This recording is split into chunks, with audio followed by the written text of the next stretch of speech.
disappear isn't one of those words that's terribly difficult, but it's very often on English teachers' lists of words that just aren't spelt correctly. So clearly it does happen a lot.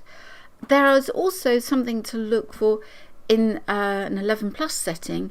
You've got ear, and then you've got this sort of this bit. I was going to say pair, but it's not quite. And then the double P.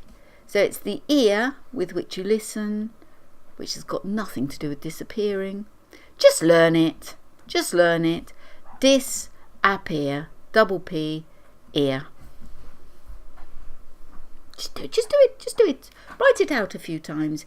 If you're not sure about learning how to do, what you do is you can go, and then, hang on.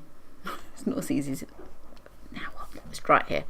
You leave a gap for the D, and then you go S-A-P-P-E-A-R.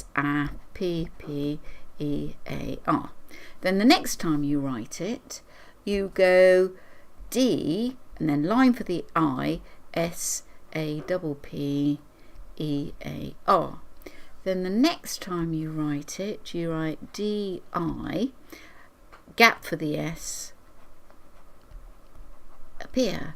And then the next time you write it, I think you got the hang of this by now, haven't you? D-I-S, gap for the A, P-P-E-A-R.